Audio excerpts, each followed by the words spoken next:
Bismillahirrahmanirrahim. Alhamdulillahirabbil alamin wa bihi nasta'in ala umuri dunya waddin. Wassalatu wassalamu ala asyrafil mursalin sayyidina Muhammadin wa ala alihi wa sahbihi ajma'in. Qala al-musannif al-muallif al-syekh al-hafidh Abu Abdillah Muhammad ibn Ismail ibn Ibrahim ibn Mughirah ibn Bardasbah Al-Bukhari Al-Jufi rahimahullah ma nafa'ana bihi wa bi'ulumi wa bida'awatihi fid dharain amin. Babu sholati thalibi wal matlub raqiban wa ima'an. Utawi iku bab salate wong kang nuprih lan wong kang den suprih. Raqiban hale numpak wa ima'an lan hale isyarah.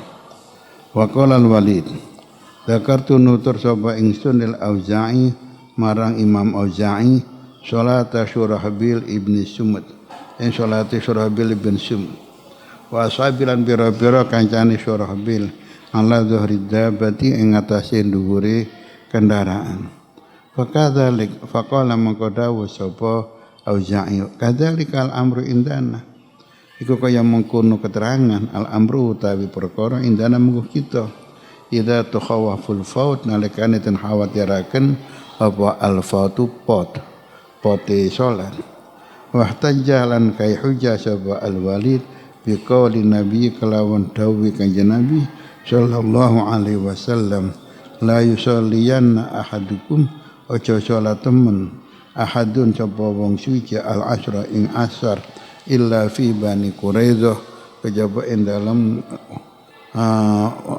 kabilah Yahudi Bani Quraidah.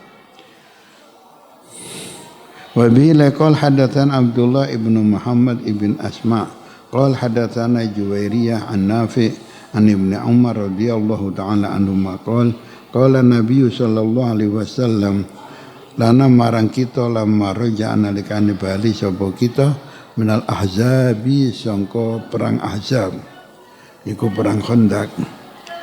Nabi dawuh la yusalliyanna aja salat temen ahadun sapa wong suci al-asra ing asar illa fi Bani Quraidah kejaba ing dalam kabilah Yahudi Bani Quraidah fadraka mongko nyapu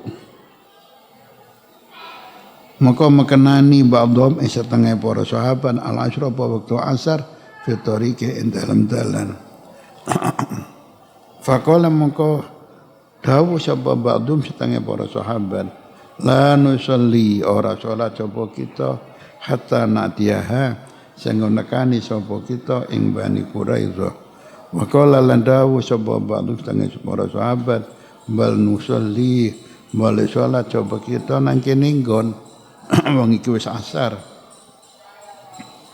lam yurat ora den tolak minna sangka kita apa zalika mungkon perkara fadzukira maka denaturna apa dzalik li nabi marang kanjeng nabi sallallahu alaihi wasallam falam ya'annif maka ora nyalahno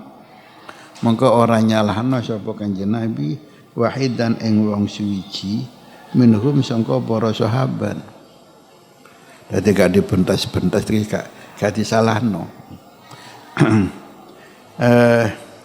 Inilah yang dijadikan dalil oleh para ulama bahwa ijtihad itu bisa menyimpulkan kesimpulan yang berbeda dan tidak saling menyalahkan. Tidak saling menyalahkan. Jadi pemahamannya para sahabat ini Nabi menyegerakan para sahabat setelah pulang dari perang Ahzab di mana di situ ternyata orang-orang Yahudi ada yang berpihak kepada orang-orang Quraisy yang mengepung Madinah, mengepungnya tentu dari selatan ya. Karena Mekah itu di selatan. Nabi entah berapa meter itu dibuat galian yang dalam dan lebar. Jadi kalau ada orang kok lewat jegur itu dipanah tekan dhuwur. Ini usul daripada sahabat Salman Al-Farisi. Salman sudah sepuh itu sudah pengalaman macam-macam ya. Dia usianya 250, ada yang menerangkan begitu. Beliau matur pada kanjeng Nabi, kalau kita terdesak maka kita membuat khandak.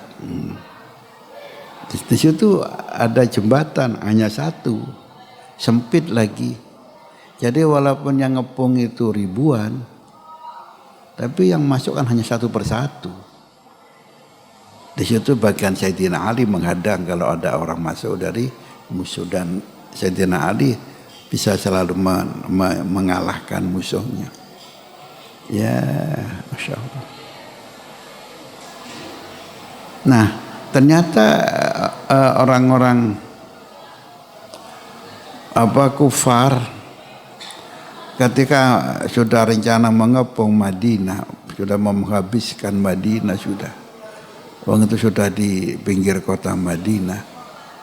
Maka ternyata orang-orang Yahudi yang sudah mengikat perjanjian damai dengan Rasulullah, bahwa di antara kanjeng Nabi dan orang Yahudi yang tinggal di Madinah tidak saling serang menyerang. Ternyata Bani Quraisyah ketika itu ikut mengepung gitu loh. Itu ikut kelompoknya kafir Quraisy. Itu yang dijadikan alasan kanjeng Nabi menyerang Bani Quraisyah. Jadi begitu selesai dari perang Khandaq, orang kafir Quraisy pulang dengan tangan hampa karena nggak bisa masuk ke Madinah. Mungkin sampean tanya, kenapa nggak mubeng? Ya, ini di parit itu hanya selatan tok. Kok gak mubeng metu mburi, metu lor atau sebelah mana? Karena Madinah dikepung sama kebun kurma dan semak belukar gitu ya. Kebun kurma dan semak belukar. Jadi kalau tidak melalui jalan yang umum, yang wajar ini kesulitan gitu. Kesulitan. Kalau lewat semak belukar berarti kan malah Nabi bisa bertahan menghadapi orang satu persatu. Karena semak belukar kan. Gitulah. Nah, kemudian kanjeng Nabi diberi hiburan oleh Allah ketika orang-orang Bani Quraisyah sudah capek ikut ngepung bersama orang-orang kafir Quraisy. Mereka dalam keadaan capek, enggak ada persiapan, diserang oleh Rasulullah. Itu hebatnya tadi Rasulullah. Diserang ketika musuh tidak dalam keadaan siap siaga. Nah, kanjeng Nabi mensegerakan sahabat agar menyerang pada saat itu pula ketika baru pulang dari mana? Dari Khandaq yang disebut juga dengan perang Ahzab. Maka Nabi memerintahkan kepada sahabat, ayo sekarang berangkat. Kita sholat asar di sana. Jangan sampai sholat asar tidak di sana. Ini pemahaman para sahabat kan macam-macam. Oh, berarti Nabi memerintahkan segera berangkat. Nah, ternyata kan nggak semua sahabat itu segera berangkat, ono sing seiki, sehingga mereka terlambat. Di tengah jalan sudah masuk waktu asar. Kalau dia sampai ke daerahnya kabilah Bani Quraisyah, kodok asarnya.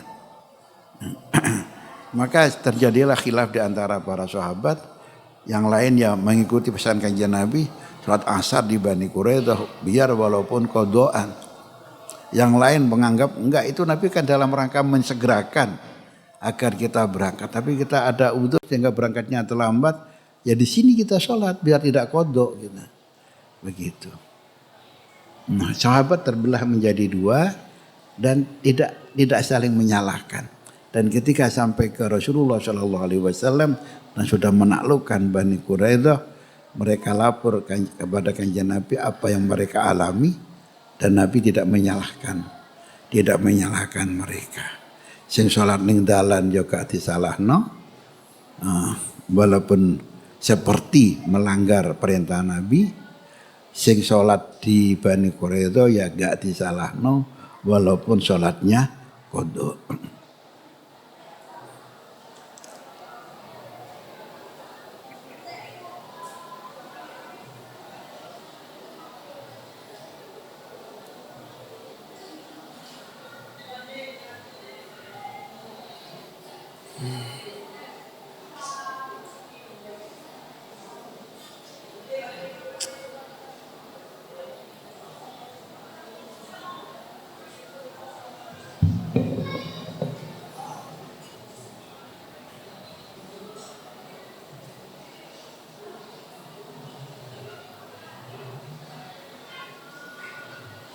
Karena itu, halo, assalamualaikum. Halo. Kalau sampun ternyata, kalau dengan penerusakan ngakan dari itu. Iya, tegese iya cok sampai gagal.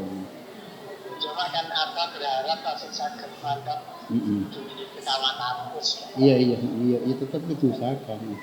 Usahakan yang dalu batu mereka dari apa. Ya kan kemudian itu mencing. Nyambut ternyata. Iya kan mikir. Waalaikumsalam.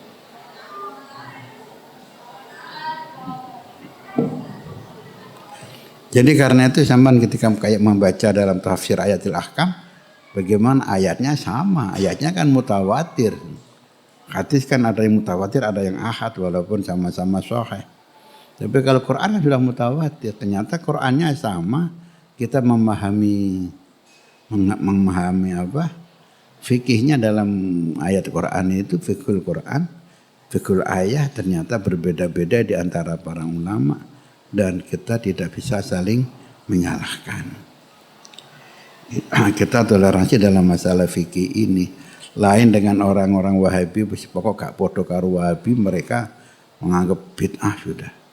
Lawis muni bid'ah bablas wis.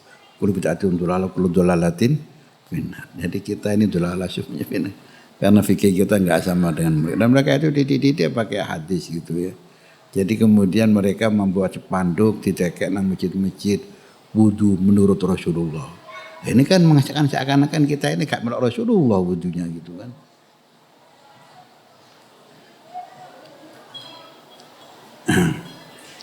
Sehingga mereka itu bagi orang tertentu gampang apa?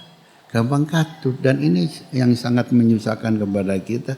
Banyak dari warga kita yang katut karena mereka di dalam penyajiannya itu menarik gitu. Namun dipelajari bagaimana cara menyajikan yang menarik. Ya kayak tadi itu loh, menurut titik menurut Rasulullah. Nah, apa wudu menurut Rasulullah. Berarti kan kesannya kan kita ini kan enggak melok kanjeng Nabi gitu kan. Nah, kurang ajar. Sampai begitu juga mereka tahu kalau mereka mengatakan ada bid'ah itu ada bid'ah dolalah, sayyi'ah, ada bid'ah hasanah. Mereka sekarang nggak bilang begitu. Jangan ngomong gitu. Orang-orang NU, orang-orang pesantren akan mengarang tentang bid'ah sampai berjilid-jilid. Bahwa bid'ah itu ada bid'ah hasanah dengan dalil yang sangat baik, sangat lengkap. Jadi kalau ada orang yang mengamalkan amalan-amalan yang mereka nggak cocok, umpamanya sampai mengamalkan sholawat nariyah, sholawat munjiyah, apalagi mereka akan menanyakan, kamu yakin kalau sholawat ini karangan Rasulullah, ajaran Rasulullah? Saya akan menjawab tidak, kan memang bukan. Ini kan sholawat yang disusun oleh para ulama, ya. Sholawat nariyah, sholawat munjiyah, sholawat tibiah dan sebagainya. Ini kan dari para ulama yang nyusun. Maka mereka akan mengatakan, kamu kok senang mengamalkan amal yang bukan ajaran Rasulullah? Kata gak megel namanya. Siapa sih tidak katut? Dalam mereka sendiri kalau bikin surat, ketika menyebut sholawat, ketika khutbah, sholawatnya ya macam-macam sesuai dengan selera mereka. Memperindah redaksi sholawat mereka ketika khutbah, ketika bikin surat.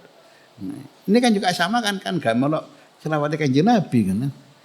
Nabi kan memberi sholawat ketika ditanya oleh sahabat ya Allahumma sholli ala Muhammad wa ala ali Muhammad kama shollaita ala Ibrahim wa ala ali Ibrahim. Itu yang ada hadisnya itu. Mereka dalam khutbah juga enggak seperti itu, sama dengarkan khutbah di Makkah Madinah yang sekarang dikuasai orang Wahabi. Yuk gak kok. Alhamdulillah Allahumma sholli ala Muhammad wa ala ali Muhammad. Kan enggak seperti itu. Dengan selera masing-masing bersolawatnya. Inggih. Bab tabkir wal ghalas bisubuh. Utai ki bab tabkir ngisuk-ngisukaken wal ghalasi lan peteng bisubuh ing dalam subuh. Wa salat lan salat indal igharati nalikane nyerang musuh. Wal harbi lan nalikane apa iki nalikane perang.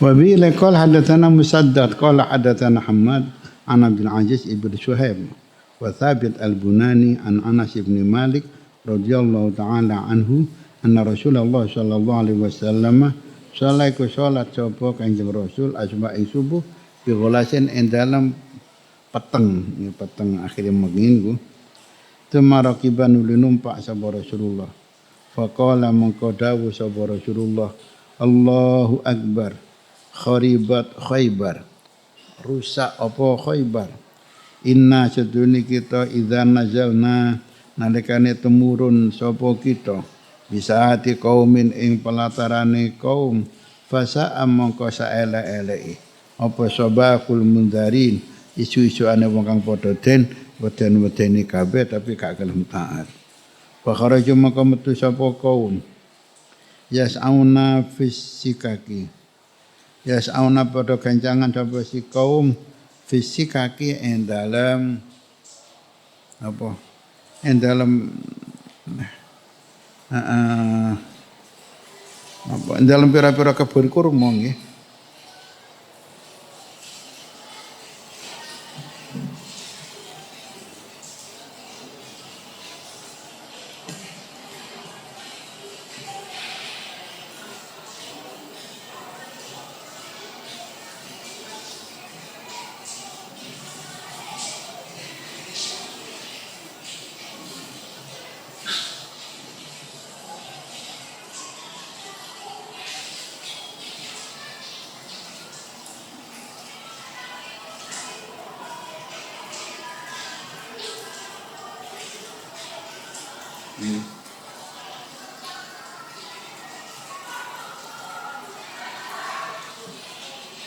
Niki sikak itu deretan pepohonan. Ya ini kebun kurma. Ketika mereka berangkat pagi-pagi hari menuju ke kebun mereka, wa yaquluna lan ngucap sapa si kaum Muhammadun wal khamis. Muhammad teka wal khamis lan tentara. Kala dawuh sapa rawi wal khamis utawi khamis iku al jaisu tentara. Prajurit ini. Dikatakan khamis dari kata-kata 5 ya karena dulu pembagian di dalam prajurit itu ada sayap kanan, ada sayap kiri, ada tengah gitu. Terus ada belakang. Cara bal-balan itu ada gelandang, kan ada gelandang kiri, tapi enggak ada back ya. Itu dikatakan 5, nanti dikatakan khamis itu. Kalau bal-balan kan 11 ya. Jadi 3 apa?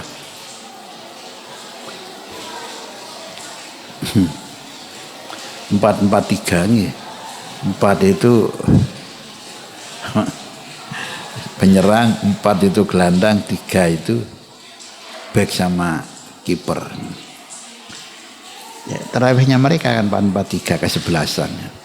Kayak bal-balan kan 4 rakaat, kemudian witirnya sekaligus 3 rakaat. Ya gitu, 2 rakaat itu kan zaman Sayyidina Umar. Kamu ikut mana? Ikut Kanjeng Nabi apa ikut Umar?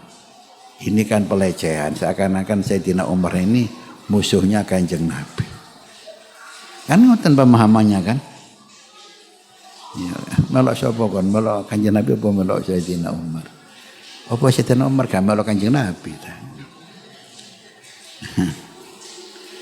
Dan ketika itu sahabat masih banyak dan sahabat berani-berani sahabat. Kalau memang Sayyidina Umar salah, mereka akan mengatakan salah.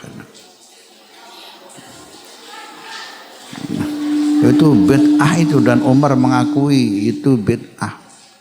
Walaupun beliau mengatakan nikmatil bid'atu hadhihi. Ini bid'ah yang paling bagus. Itu sebenarnya yang dianggap bid'ah itu bukan kok dulu zaman Nabi 8 rakaat terus zaman Sayyidina Umar 20 rakaat. Bukan itu yang dimaksud bid'ah sama Sayyidina Umar. Yang dimaksud bid'ah sama Sayyidina Umar itu semula tidak pakai jamaah kemudian dilaksanakan dengan jamaah. Itu yang dimaksud bid'ah oleh Sayyidina Umar. Jamaahnya itu perkara rakaat sahabat macam-macam, ono sing 40 rakaat, ketika belum dibarengkan menjadi satu loh yang. Terus di sisi lain Nabi di dalam hadis yang lain, kita nggak tahu mana yang lebih dulu, tentu yang dulu dimansur dengan yang belakangan yang nasya. Nabi mengatakan sholatul laili matna masna. Sholat malam itu 2 rakaat 2 rakaat. Berarti sholat sunnah itu 2 rakaat 2 rakaat. Berarti Nabi melaksanakan sholat 4 rakaat. Ada sebagian hadis menerangkan ketika sholat qiyamul lail itu kan mungkin belum ada hadis sholatul laili masna. Apalagi ada juga witir, Nabi mengatakan la taj'alu al-witra kal maghribi. Jangan jadikan witir seperti maghrib, yaitu 3 rakaat 1 salaman. Itu ada hadisnya itu. Ya memang witir menurut mazhab Syafi'i berapapun boleh. 5 rakaat, 7 rakaat boleh. Cuma yang dimakruhkan itu kalau 3 rakaat 1 salaman. Jadi 2 rakaat 1 salaman gitu nggak apa-apa. Kalau 5 rakaat ya 4 rakaat 1 salaman. Atau 2 kemudian menjadi 1. Itu ada hadisnya.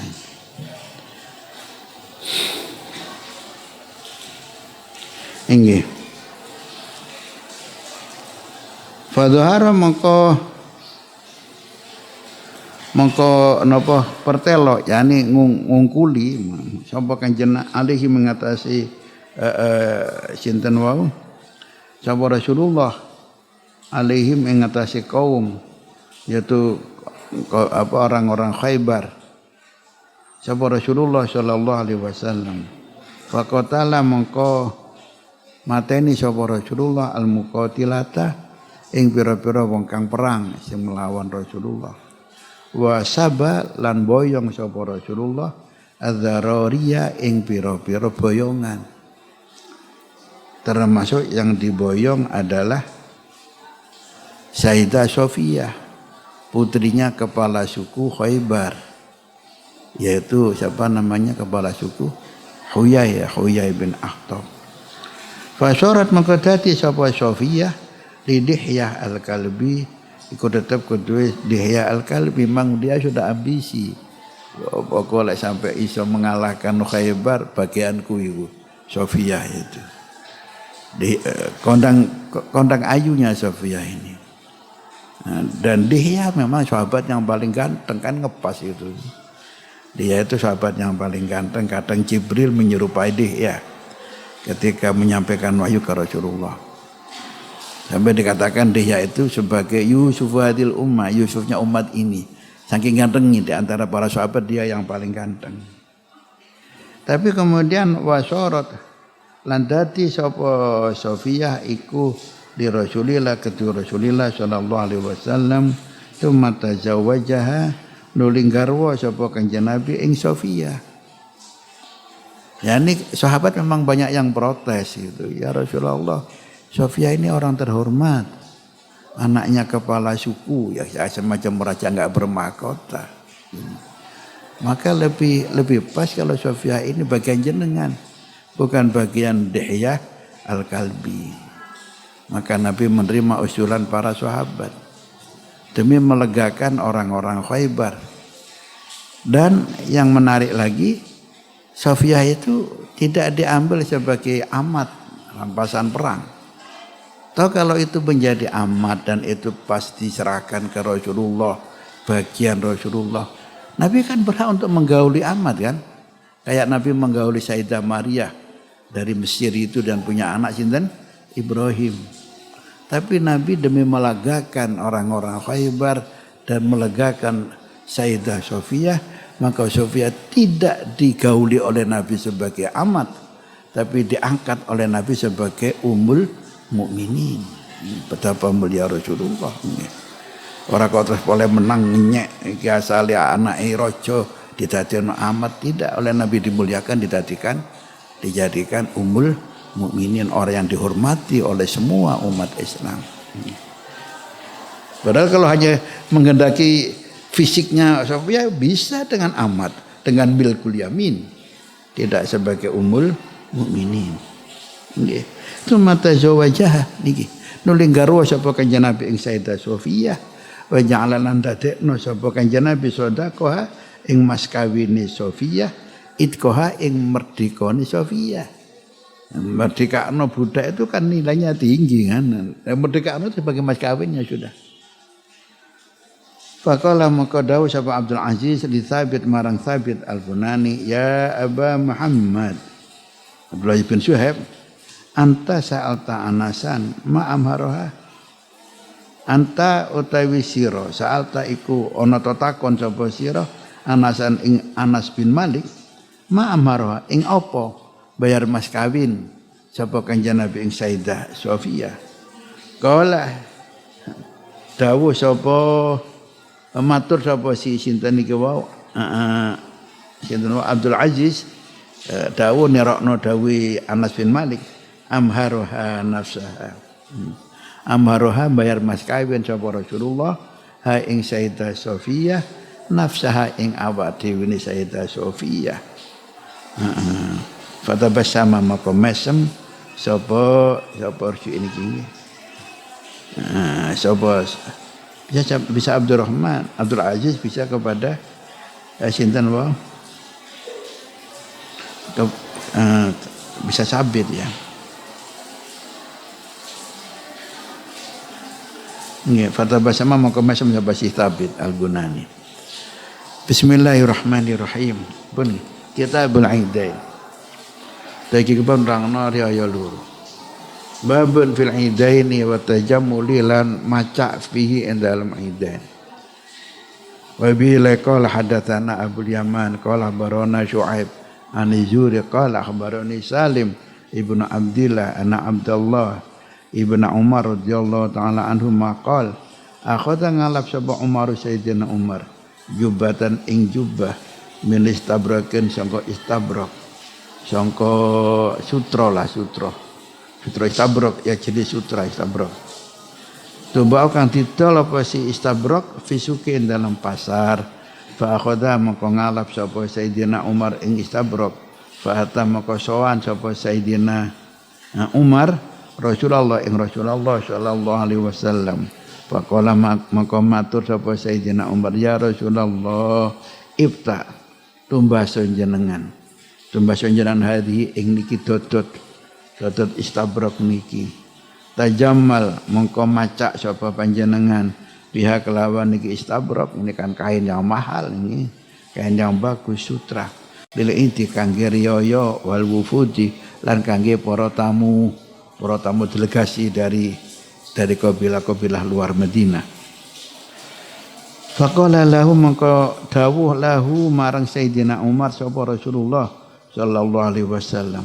Innama hadhi angin pestine utawi iki pakaian libas man iku pakaiane wong la khalaqa lahu kang ora ana bagian iku mujud lahu kudu iman yani kan bagian ning akhirat. Fala bisa maka menganggo sapa Umar Sayyidina Umar masyaallah ing berkokan saken sapa Allah ing mah an yalbata ing fala bisa maka menang la bisa maka menang sapa Sayyidina Umar masyaallah ayal bata ing menang sapa Sayyidina Umar tuma arsala dadi Umar kundur ning dalem wis tengok-tengok tuma arsala nuli ngutus ilahi marang Sayyidina Umar sapa Rasulullah sallallahu alaihi wasallam bijubbati dibaj kelawan jubah sutra kandel. Fa aqbala mangkon rimo biha kelawan jubah sapa Umar. Wow Sayyidina Umar ngaturi napa istabrak tapi Nabi ndak gelem nganggo, enggak kersa ngagem. Kok saiki dikirimi jubah napa dibat sama-sama bahannya dari sutra ngoten. Lha piye mau Nabi dawuh jarine sutra iku baik istabrak maupun dibas maupun sundus pokok jenis-jenis pakaian yang dari sutra itu kanggo wong sing la khalaqa lahum fil akhirah. Dadi fa'ata mengko sowan biya kelawan gawa jubadibat sapa Sayyidina Umar sowan ing Rasulullah sallallahu alaihi wasallam. Faqala mengko matur sapa Sayyidina Umar, ya Rasulullah, tu Rasulullah, innaka satune panjenengan niku kulta dawuh sapa panjenengan innama hadhihi angin pestino utawi iki pakaian sutra dibasuman iku pira-pira pakaiane wong la khalaqalahu kang ora ana bagian iku maujud di bagian akhirat lahu ketuiman warsatalan kirim jenengan ilaya marang kawula bihadil jubati kelawan iki jubah napa kula niki tergolong sing gak dapat bagian teng akhirat benjing ya Rasulullah kok nyaparingi ngeten kula faqala lahu maka dawuh lahu marang Rasulullah sapa Rasul lahu marang Sayyidina Umar sapa Rasulullah Kanjeng Rasul sallallahu alaihi wasallam tabi'uha ngedolo sira iki jubah ora kok tak kon nganggo dolen iki autosibu utawa mekenani sapa sira biya kelawan jubah hajat ing hajat iki dolen regane kan larang kok kena gawe tuku apa liyan apalah kebutuhan kamu bisa ambil dari jubah ini. Wallahu a'lam bishawab. Ya Rabbana tarafna bi annana tarafna wa annana asrafna ala ladha asrafna fatum alaina tauba fasili kulli hauba wastur lana al-awrati wa fili wali Rabbi wa mauludi wal ali wal ikhwan wa sairil khilaf wa kulli dhima au jiratin au sumba wal muslimina amin rabbi fadlan wa judan la biktisabin bil mustafa rasul sallallahu wa sallam alaihi anta wa alihi wa walhamdulillahi fil walhamdulillahi